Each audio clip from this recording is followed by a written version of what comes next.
Hey folks, your Absolute Packer podcast initiating in 5, 4, 3, 2, 1.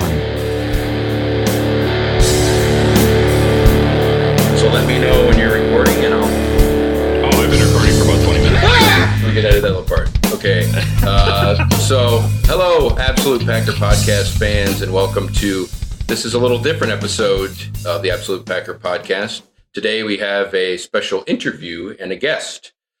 His name is Mike Roemer. Yeah, Mike is, he's a photographer located in Green Bay, Wisconsin. He's been photographing for the Associated Press, photographing the Green Bay Packers for over 20 years. Yep. And today we're going to interview him and kind of pick his brain about some stories, just about some of the inner workings of maybe some of the business side and just some anecdotes. And given everything else that's going on in the world of Packers right now and all the upheaval, it'd probably be good to just sit back and have something cool to talk about and maybe a little more off topic from all the upheaval that's going on with coaching and the front office. So without further ado, I'd like to introduce Mike Roemer. Yes. My name is Mike Roemer. I live here in Green Bay, and I'm a photographer, commercial and editorial photographer. And one of my clients is the Associated Press. And I've been shooting Packer games for them now for a little over 21 years. I started shooting for them in 1996 when I moved back to Green Bay. I'd grown up here, but moved away for 10 years after college. I worked for newspapers out in South Dakota. And even back in high school and in college, I shot the Packers at that time. Also started shooting for Harmon Studios, Harmon Photo here in town. Then my last couple of years at college, I actually did shoot for the Associated Press then. Also, it was very different back then. And then gone for 10 years and then came back here and started shooting at the beginning of the season when the Packers won the Super Bowl in January 97. That's outstanding. You picked a good year to start, huh? Yes. A lot of stuff went down that year. So, back then, the whole editorial photography game was a little different. So we were covering every minute press conference. And it was a lot of fun. And especially coming from being in South Dakota where there weren't any pro sports, there wasn't even Division I sports in South Dakota at that time. I missed shooting big name, big profile sports. So it was kind of fun to come back here and do that. And here I am 21 years later, and I've only missed 4 or 5 games. And those were generally because some type of better paying gig, let's say, that came up that took me away from town that weekend or whatever. And then a couple times I was staying the reasons too. So. Cool. The Packers, we'll say, are one of your clients. You do some other photography as well. You're just kind of one of many. Yeah. So I do a lot of corporate and commercial work, and some of the bigger, the Schreiber Foods, the Schneider, those are some of my bigger clients here in Green Bay. But I travel around the country, mostly the Midwest, and do corporate, commercial, industrial, healthcare, that type of stuff. Yeah, do some things for local clients, and also shoot athletics for EW Green Bay, shoot some stuff for St. Norbert's, not the athletic stuff, but kind of more the stuff that you'd see that promotes the view book type stuff, I would say, at the college. So, a good mix of things. But what I like about shooting football, it still keeps my skills sharp and that type of stuff, which I think translates into all levels of photography. You just have to think quickly and composition and all those things. Problem solving. So I like shooting those games, and I still get to, on Sunday afternoons, hang out with the guys that, I started my career with the guys that, were at the Wonky Journal, guys maybe in Appleton and Madison, the other AP guys, all those people come into Green Bay for those games. So, kind of get together with the old gang and shoot the games with those guys. So you get a front row seat to the game too, which is nice. You get the gig, but you also get to catch the action from an angle that not many people get to see. Right. Yeah. Usually I'm always in the north end zone. So when I shoot the games, I'm part of a team. And for a general game, there's one other photographer, and he's in the south end zone. I'm in the north end zone. So I always have somebody in front of the ball and behind the ball. And then we have an editor that's upstairs, and we have people that we call runners that take our compact flashcards out of our cameras. After every scoring drive or turnover, they will take our cards and bring those up to the editor, and then the editor will go through and grab the storytelling pictures and send those out on the AP wire. Nice.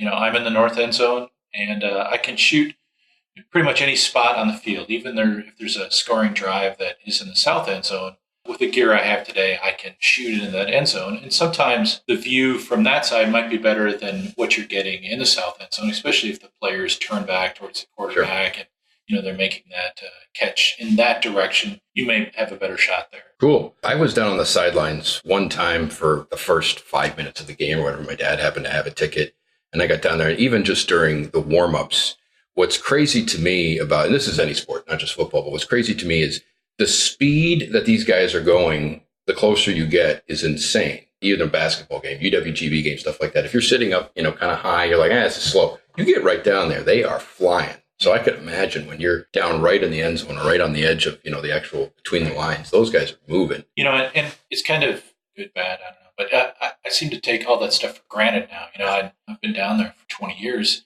So I think I miss so much of the stuff that's going on in the stands and the sounds and the speed and all that, because it's all stuff that I'd now take for granted. And I think, a person that would come down there for the first time, that speed and the sound and all that would hit them more than, my senses now tell me. So. That's true. Cool. On that note, where you said you got kind of the runners with the flashcards and whatnot, can you give a little background as to kind of the change in technologies and maybe even processes that you've seen since 96? Even if I go back to when I shot the games in, I can't remember exactly what year it was the first year I started shooting games, but that was probably 79, 80, 81, something like that. And back then, you're shooting black and white and color negative film for Harman Photo back then. And then when I started shooting for the AP, there would be two of us, and we would shoot black and white, color negative again.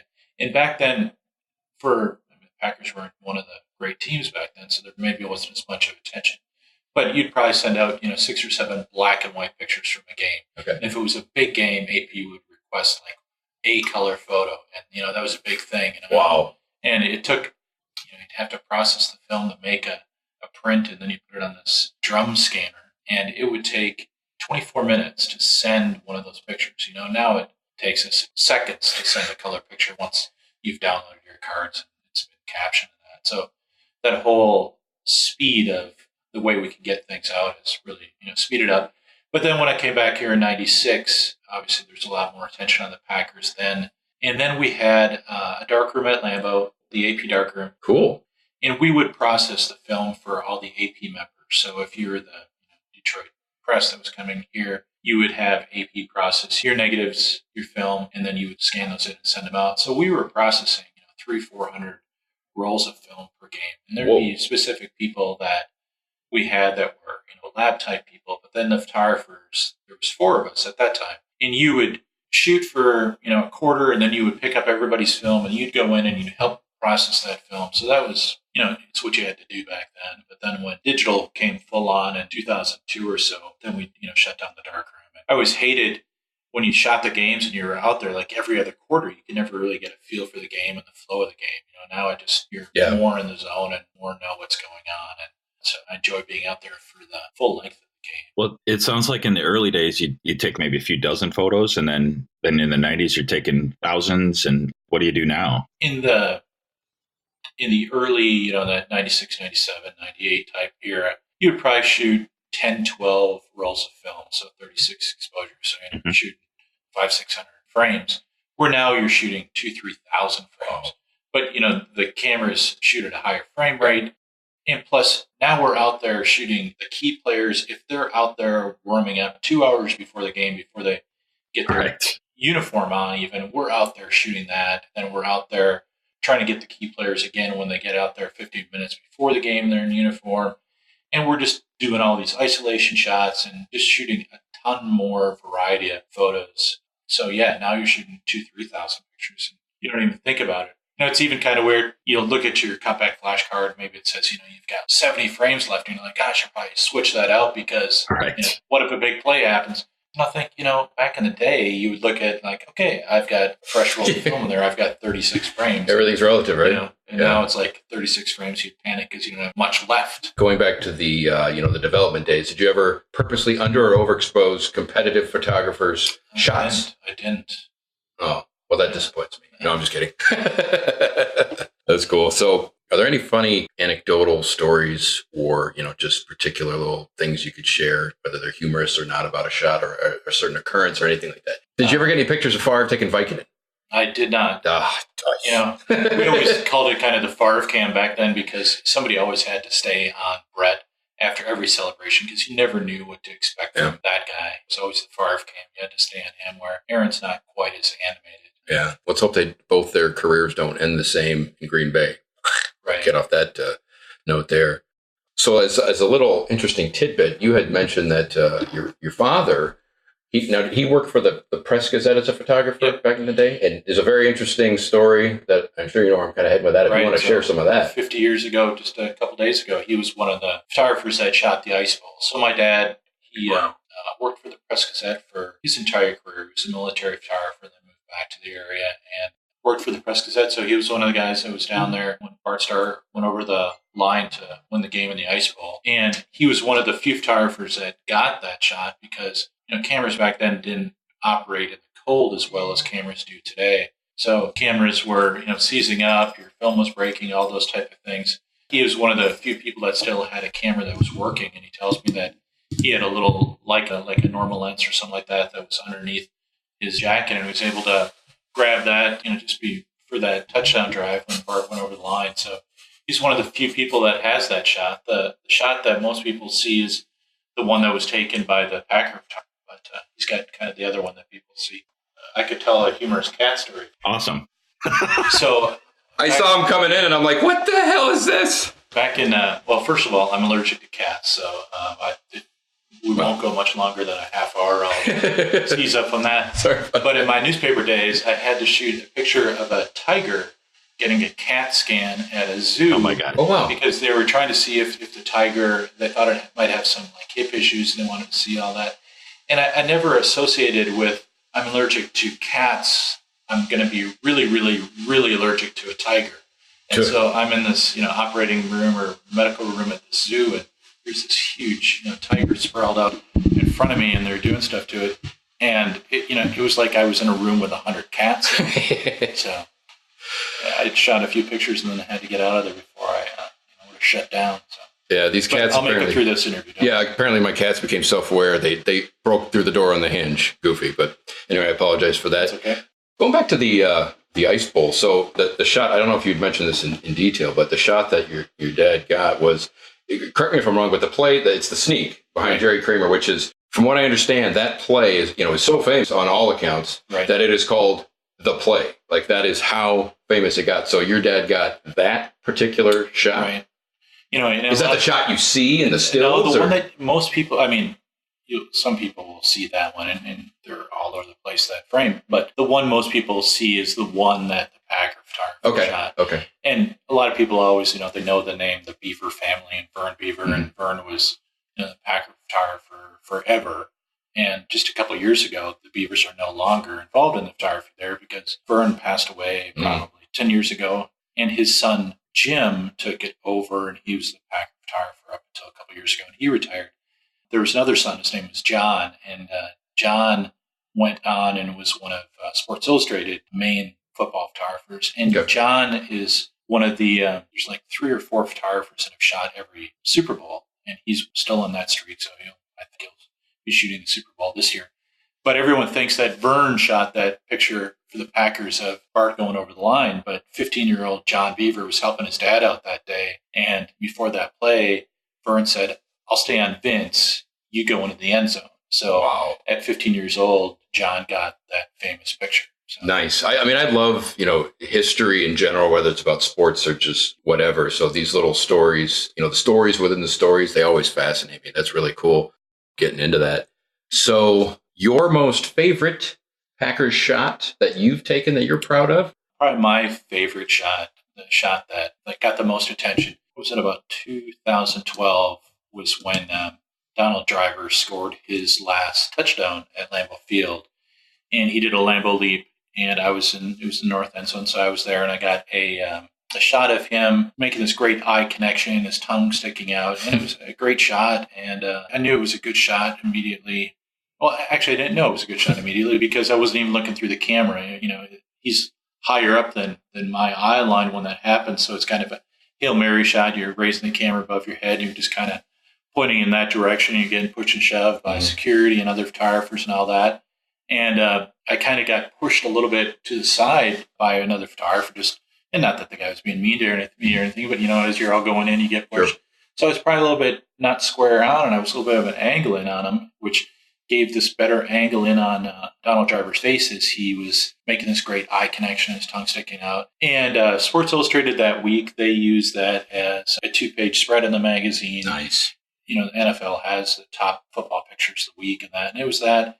And kind of knew that it was a special picture, so I made a point of making sure that I entered it in International Pictures of the Year and the National Pictures of the Year, and all those type of contests, and the Pro Football Hall of Fame photo contest, which I usually enter every year, and I've won in that a number of times before. Wow. Cool. And that ended up taking, I think, second place in sports feature that year, but it took first place in the International Pictures of the Year. So of all the sports features around the world, they picked that as the top photo. So that was a huge thing. That was the biggest award I've ever won in my career.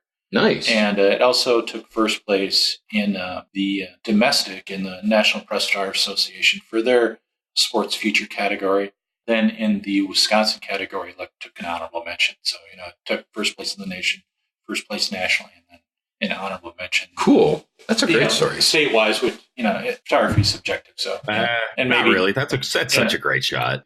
But it's just weird that the smallest of the contest it did the worst. Sure, kind of sure. So they're just wrong. Yeah, there you go. Simple as that. A couple years ago, I was at a portfolio review, and I was showing my portfolio to the director of photography for Sports Illustrated, and he came across that phone. He's like, "I have seen that before. That's hanging up in the Pro Football Hall of Fame." So. And you're like, and I think I have more than one picture hanging up in the Pro Football Hall of Fame. I guess I don't know how often it gets switched out, but I found out they were using a different shot of mine because they had some exhibit or have an exhibit on the Lambeau Leap. Cool. And there was some guy from Manitowoc, and he was at the Pro Football Hall of Fame and saw this picture that I had shot of him making a connection with a player or whatever in a Lambeau Leap. And remember, there was a couple of papers that did a story on that guy. Cool. So a number of pictures, regardless, I have hanging up in the Pro Football Hall of Fame. I've yet to go to Canton and tour the Hall of Fame, but cool. Someday it'd be cool to go there and just see if any of my shots are still on. No doubt. That's very cool. I mean, to see something, you and I were both in the creative fields. Elliot is, I think he's a garbage man or something, but we'll talk about him later. But kidding. But it's when you good, see, man. It's all good. He's in Florida. I don't know. When you create something and you see something and you see your creation, out and tons of people see it, and that sense of satisfaction, whether you're, drawing, you're painting, you're designer, whatever. I think there's always something very cool about that. And when it's, the world's smallest sports market and all that, just all these cool things that surround the Packers, it's got to be pretty neat. So congratulations. I did not know that you had such an award and an accolade. So that's great to hear. One of the other pictures, and this got a lot of attention to this photo, but when Brett and Deanna were having their issues, there's always this picture. What year was that? Well, specific, was that in the 90s? Well, when the whole Jets. Oh, okay. When he was Jets or whatever. Those sorry. And they were always, there was this picture that I had of Brett and Deanna hugging after that snow globe game. And it was just amazing. Every time somebody, you'd watch a news story on that TV, and that's the that photo. Was like the still picture that they would use that I had of Brett and Deanna hugging in the snow globe. Yeah. Sometimes your pictures get fame for odd reasons. Yeah. And even if I go back to my first stint when I shot the Packers, a shot that mine that got a lot of attention then was when William the Refrigerator Perry scored a touchdown in the nice at Lambeau Field. It gave the fridge the ball and he ran it in for a touchdown. Remember that picture? At that point, got run all around the world. Just this huge guy running the ball. Nice. That was that the Forrest Gregg days or something like that, or maybe Lindy and Fonnie or something like that. Doesn't really matter, but regardless. But yeah, cool. So that picture got a lot of play, and that's when I kind of realized how much attention some of these photos can get. Nice. You're just happy back then if the Packers won. No doubt. Actually, I had that. Yeah, I had that as kind of a a question to explore if possible. Is you see the business side of football closer. Maybe not everything, but closer than most people. And I'm always curious that does that change things how you see the team or experience it as a fan? I mean, I imagine you're a fan, But is there anything you see and you go, if people only knew or this or, I'm curious about that dynamic, The thing that always, and maybe that's not getting at the question you just asked, the thing that always amazes me is if the Packers get beat at Lambeau, the fans are just dejected and they're sad. And you listen to sports talk radio and, yes. there's a malaise over the whole damn town. But the guys in the field could give a rat's. They don't really care. Yeah. And they're just, it is a job, it still is. They're just buddies with, the guy that they went to college with. Yeah. And it's amazing, all these guys coming up to Rodgers, at the end of the game, and you're like, what's that connection there? And, maybe they know one another from college or whatever. Trust me, the fans take a loss a lot harder than most of the players. Some of the players obviously will be very. That's a very good point. They lose, but it's I think it depends. To your point, I think it probably depends on how important said player is or how their legacy is defined. I mean, Rodgers takes losses harder because he knows what those mean. But the rank and file, it's a very good point how they feel about that. I remember I had to shoot a portrait of Ross Verba once for the Sporting News. Wow, there's a name. Boss Ross. The Sporting News said, he's got a Harley or whatever. If you can get a shot of him and in all his garb and whatever. So they arranged for me to meet Boss Ross at his house, and it's like, actually my bike's not here; it's at this other place. We drive over there. I'm like, sure. So it's like, can I just ride with you? I'm like, sure. So a Honda Accord, and there's Boss Ross in the passenger side of my car, and he said, "Hey, can I ask you a question?" Sure. I feel kind of embarrassed asking the guys on the team here, but who makes the playoffs? How do they determine who makes the playoffs? And I had to, tell them the whole walk thing. Them through all this stuff. Awesome. These are, that's a great that is good. Nice. This is who gets the wild card, and then the playoffs. So this is who plays who and how that all works out. So I had to walk them through. So that was kind of interesting. For some reason, it reminds me of that story of when Favre. I don't know if you've heard this story when he first got to the Packers. I mean, he just relied on nothing but talent, and he goes, "Man, sitting in the film room or whatever with Ty Detmer," and he goes, "I keep hearing about this nickel all the time." And he goes, "What the hell is nickel?" Ty Detmer goes, "What do you mean, what the hell is nickel?" And he goes, "I mean, they talk about all the time. What is it?" And he goes, "Wait a minute, Brett, you really don't know what nickel is?" And he's like, "No." And he goes, "Well, it's when they pull a linebacker off and they bring in another defensive." And he goes, "Well, who the hell cares?" It's like this guy, who's a Hall of Fame quarterback, didn't even know the concept of nickel. But even he'll tell the story now when you hear it. So that's funny when you hear those kinds of stories.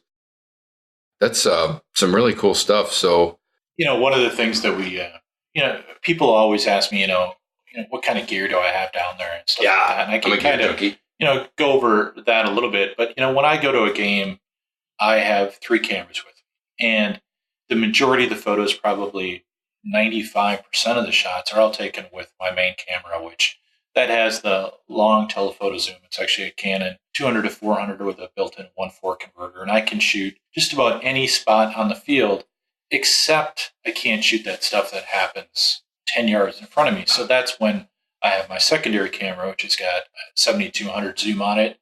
And then I have another camera with me, and that's got a wide angle zoom. So shooting most of the game with that one camera, and that shoots, 10, 12, 13, 14 frames a second. And then, the secondary camera, shoot that if they're in the red zone. If they're on the 1 yard line, then that's when you switch to that shorter lens. And then if all of a sudden they're doing a Lambeau leap or they're right in your lap, that's when you pick up that other camera, and that's got the wide angle zoom. And that's also what you have when it's always my responsibility at the end of the game to get the 2 quarterbacks shaking hands.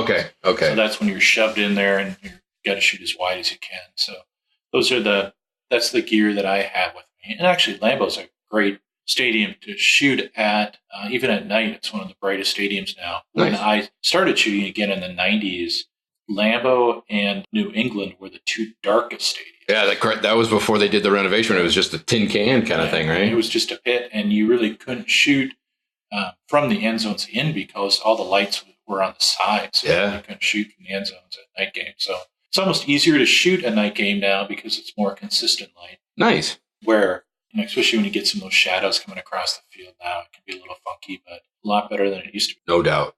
Do you do any video, or is it strictly just still photography? Or at the Packers? Yeah, at the Packers, sorry. Yeah, Packers, it's AP is only doing video, and I think we're only credentialed to do, Okay. or not video. I know even the Packers are like, you can't take video, whatever. So who knows how tight they are on stuff like that. But I know there's even can't have a clip longer than 5 seconds. Or a couple of years ago when I went to it was a training camp practice, and they had this new Vine through Twitter, which is like kind of like just short videos. That was the latest thing. And when that came out, everybody was freaking out, real-time video share or whatever. And they put this moratorium where, you can't do any of that. So they don't allow you to do anything anymore, even at just like open training camp practices. But for what it's worth, my camera, it's not quite as nice as yours. It is an iPhone camera. They say the best camera is the one you have with you. That's true. Because if you don't have one, what the hell are you going to do? Build a pinhole? All right.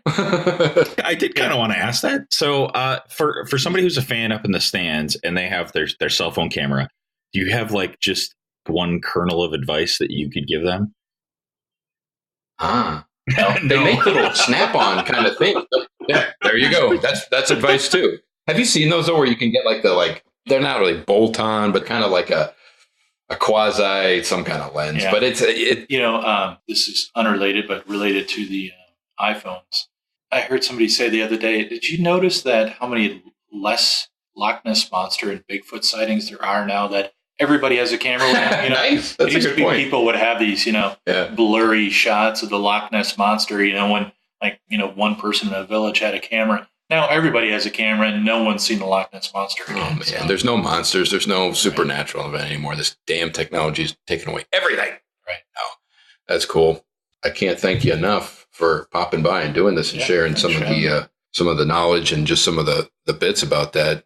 If I can just toss it. Absolutely. If people want to see what I shoot from a game, they go to my blog. I try to blog after every game, and my blog is roemerphotoblog.com. So ROEMERPHOTO blog.com. I generally blog after every game, although I didn't blog after that last game. I don't blame you. What were you going to blog? I know. And I don't think I blogged after. You could have said something like, I just took pictures of myself at that game. Right. Glamour shot at it. After they win, the next day you've got a little energy and, excitement about looking at those pictures again. But I have yet to look at that game again. It's just, yuck. Yeah, no doubt. Oh, that's right. That's a good point. You only shoot home games. Those are the Viking games what you're talking about. Right. Okay. Well, the final two games, Viking game or Detroit game, they were basically the same to me. The Viking game was, yuck. I hear you. So even the photographers suffer some of the malaise after losses. And that's the thing is, when we're down there, we're not just shooting the Packers.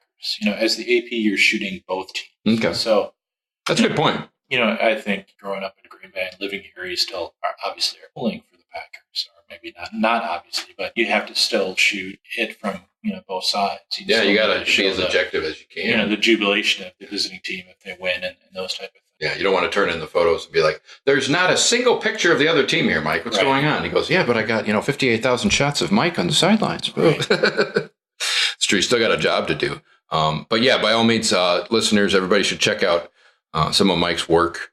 He and we met at, the Ad Club a long time ago. Through Ad Club, yeah. And we kind of shared a kinship through that off and on for a while. And then we met at a kind of an Ad Club function. And I told you about this is a quick story about how we got him on here.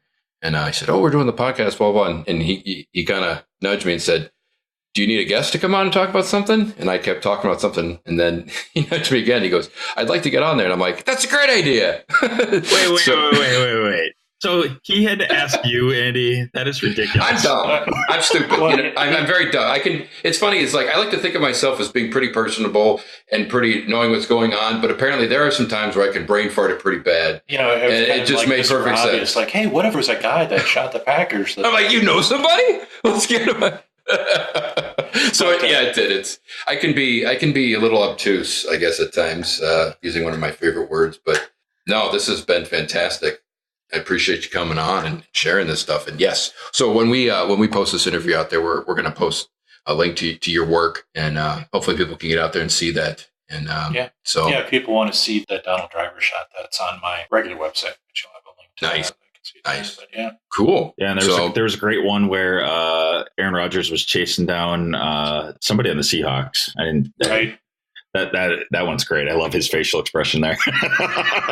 Oh, that was the lineman in the opening game, wasn't it? Oh my God, Elliot, you and I were at that game. Remember that? Yeah, and I never saw that shot before. That's so great. I'll have to look at that one closer. I remember when he did throw that pick. I go, Aaron, you threw an interception to a lineman, and he was even so shocked he had to do a. And then what was the game where Lowry ran back? Yeah, Dean Lowry, and he was coming right at me, and it's like, it's just like a freight train. Is it going to stop? Am I going to get run over? And people will ask me, do I ever get run over? But just tell people I feel safer shooting football than basketball, because in basketball, you're sitting cross-legged right there on the baseline, and you have nowhere to go. That's a good point. You have to kind of get yourself gathered to get up, whereas, for football, you see him coming at you, and you can maybe scoot to the side or whatever. Yeah. You may get hit or a higher chance. Have you gotten smacked at a football game? Not a football game, Yeah. It is funny because every now and then you'll see photos of whatever game, and somebody will throw a pass out of bounds or whatever, and you'll just see a guy get clocked, right? Oh yeah. Or just you'll see a guy some fat guy just trying to hold something, and he'll just go tumbling over, and you're like, "Oh, did you see that guy?" And at full speed, like you said, it's like some of these guys. Was it Dean Lowry? I mean, that guy's 6'4", 6'5", probably 300 pounds, but he moves like a linebacker, would move 10 years ago. The athleticism of these guys is ridiculous. Got to keep up with that. Unless you got anything else or any other topics or I'm any sure other I'll things. think of a lot of things, but I hear you. 5 minutes into the car ride. You can always call in. Right. This is true. We're grassroots. We're building this through, just kind of word of mouth. And, we want to continue to get more guests of varying, aspects of football and whatnot. And obviously this has been fantastic. Me being a creative person myself, it's great to talk about this stuff, and the history you got is great there too. So hopefully the front office and everything will figure itself out, and you can continue to take pictures of a winning team on the field, and we won't have to go back to the dark days. Let's hope, right? Yeah.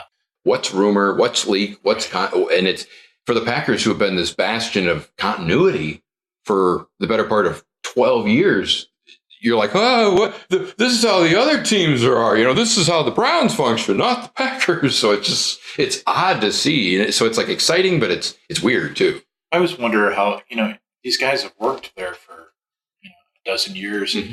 What's the interview like at that point? I mean, I know it's like, me, come on. I've been in this building so what really comes out during that interview?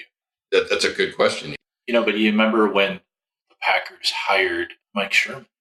No one knew who Mike Sherman was. No doubt. When they hired McCarthy. Exactly. I mean, McCarthy had been, he was with San Francisco as the offensive coordinator. They went 2-14. So when Ted first hired him, you're like, I got a guy from a 2-14 team. I mean, that turned out to be. The first time I saw him was on the one of those telethons he was on. McCarthy? And I'm just like, yeah, this guy can barely speak. It's funny too. We're screwed. Yeah, really. What's funny is I look at NFL coaches or even executives, more so head coaches. They're like presidents when you watch them age. If you go back and you look at Mike McCarthy at his opening press conference, absolutely. To him now, he's aged 25 years, not 12 years. Yeah. It's like these presidents. He's losing hair, he's gaining weight, and he looked bright and chipper. And the amount of stress is just. God, I can only imagine, working 20-hour days, 7 days a week, and people hate you. And it's kind of akin to being a high level politician, but we'll see. I remember one practice I was shooting 5-6 years ago, and there's this kid, and he's just in this colorful shorts and shoes. And, he's like a 9-year-old kid that was on the sideline, and it's just kind of weird, and it was like a Sunday afternoon, late day practice or whatever. So there weren't many people there. And all of a sudden McCarthy comes over and he's starts, chatting with this kid, kind of teasing him or whatever. It's kind of weird. And then McCarthy went back and needed to get the kid's name because, he made a good shot. I'm like, can I get your name? And he's like, yeah, my name's George Crest Jr. So it was his stepson. That's right. Yeah. Times they are changing. We'll see. You could be photographing new coach. Could be taking pictures of Aaron Rodgers. And Bill Belichick. No, and Aaron Rodgers kissing Danica Patrick. Oh my God, that's right there. I don't know if you follow the Facebook page of the stuff or whatever, but during the day when all of that was coming out, I was posting some stuff, and then it was like I go on Twitter and it was like breaking news. I'm like, what the hell now? And it was like Rodgers dating racy female, whatever. And I'm like, oh, that's just a kicker right there. Right. If that truly had happened, I think we would hear from people other than this one gossip columnist that's not even based in TMZ is what it is. Yeah. What's crazy is they've broken a fair amount of other stories in the past couple of years. I'm trying to think. There was a big one they broke. I can't even remember what the hell it was. Well, the first thing they broke was when Michael Jackson died. Was that right? That was huge. That was huge for them, yeah. Wow. But why aren't there just the average people that are at Chives saying that they saw them? Even after this, that you're not seeing other stuff. I'm not buying it. A few years ago, the Chicago Tribune was doing a story on places that, and it was before the Packer Bear game, on places that Olivia Munn and Aaron Rodgers hang out. And they wanted me to go take some pictures of Chives. So Chives, and I'm asking the owner, like, so where does Aaron usually sit? And he's usually at the chef's table back in the kitchen, not even. Yeah. Oh, he's not out with people, yeah. Or there's, they also have this other building across the way, this old schoolhouse. So he's usually not at a table amongst everybody else, and he wouldn't be at a table amongst everybody else making out with Danica Patrick. So I don't buy that one. Where are these leaks coming from? Maybe it's McCarthy. Put this out there. Or maybe Aaron Rodgers is just trying to mess with everybody. No kidding. I would if I was him. Yeah, I don't know. Yeah, no doubt. You got to wonder how he feels about all this. It's just, like I said, it's just weird for a team that's had so much continuity where you're having all this shit happen at once. It's not just like Ted's retiring. We shall see. Combine that with just the opening of the sledding hill. Every meme you could think of is happening with Mark Murphy there. They're like, I saw one that was like, here's Nero, Nero fiddling while Rose burns up his perfume like in this damn.